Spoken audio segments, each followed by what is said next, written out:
இங்கே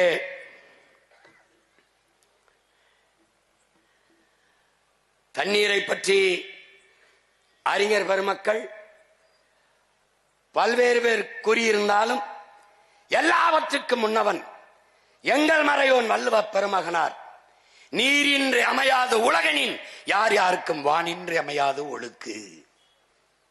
நீர் இல்லாம உலகத்துல ஒண்ணுங்கிறது ஒரு உயிரும் இல்லை. அது இல்லை என்றால் மனிதனில் ஒழுங்கு கூட ஒழுக்கம் கூட ஒழுங்கற்று போகும்னு பாடுறாப்ல. வானின்று உலகம் வழங்கி வருவதால் தான் அமிழ்தம் என்றுரைப்பாற்றுன்னு சொல்றான். வானத்திலிருந்து மழை பொழிவினால்தான் இந்த உயிர்கள் எல்லாம் இருக்கு. அதனால்தான் அதை அமிழ்தம் என்று மழையை சொல்றோம்ங்கிறான். விசிம்பின் துளி வீழின் அல்லால் பசும்புல் மற்றாங்கே பசும்புல் தலைகால் என்பது அரிதுன்றான்.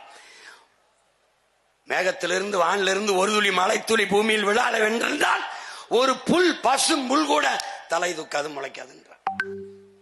தானம் தவம் இரண்டும் தங்கா வேணுலகம் வானம் வழங்காதே நின். வானம் மழையை பொழியலைன்னா பிறருக்காக தானம் செய்வனும் தனக்காக தவம் செய்வனும் செய்ய முடியாது, இருக்க முடியாதுங்கிறான்.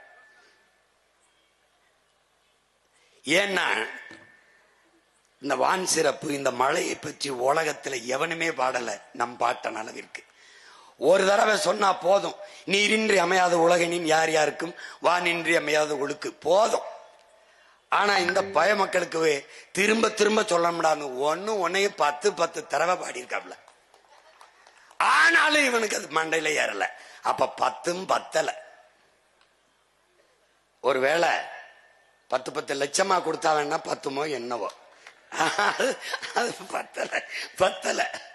பத்தல. துப்பாருக்கு துப்பாய துப்பாக்கு, துப்பாருக்கு துப்பாய தூவுமழை நம்முடைய அப்பா நல்லுசாமி கூட சொன்னாங்க. அதாவது சாப்பிடுவதற்கு உண்பதற்கு உணவையும் குடிப்பதற்கு நீரையும் தருவது மழைதான். எப்படி பாருங்க, மணி நீரும் மண்ணும் மலையும் அணிநிலர் காடும் உடையது அரண். இதை விட இவன் பாடுவான். ஆனால் நீங்க ஆழ்ந்து பார்க்கணும்.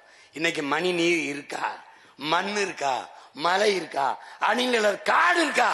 இல்ல. காலி பண்ணவன் யாரு? இந்த காவாலி பைய திராவிடே. உனக்கு புரியுதா? தூய நீர் பறந்து விரிந்த நிலப்பரப்பு பேரரணாக நின்று மேகத்தை தடுத்து பூமிக்கு மலையாக மாற்றி கொடுக்கிற மலை, குளிர்ந்து அடர்ந்த காடுகள் அணி நிழற்காடு. இது 4ஐயும் உடைய நிலம் எதுவோ அதான்டா பேரரண்கிற பாடுற. 2000 ஆண்டு தோராய கணக்கு. யாரும் வள்ளுவனுக்கு பிரசவம் பார்த்தவங்க இல்ல. வள்ளுவன் ஆத்தாவுக்கு பிரசவம் பார்த்த யாரும் இல்ல. சும்மா சொல்றான் 2000 ஆண்டு 1330 அப்படின்னு சும்மா சொல்றான். குரல் 5000 கூட எழுதியிருக்கலாம். 5000 ஆண்டுக்கு முன்னாடி கூட நம்ம பாட்டன் பிறந்திருக்கலாம், இருக்கலாம், நடந்திருக்கலாம், போயிருக்கலாம், வந்திருக்கலாம். கலாம் தான் இது. ஆனால் உறுதியான கருத்து ஒண்ணும் கிடையாது. இந்த 4ம் தான் அரண் என்று பாடி நீரின்றி அமையாத உலகு என்று நமது வள்ளுவ பெருமகனார் நமக்கு கற்பித்திருக்கிறார். இந்த தண்ணீர் என்பது ஒரு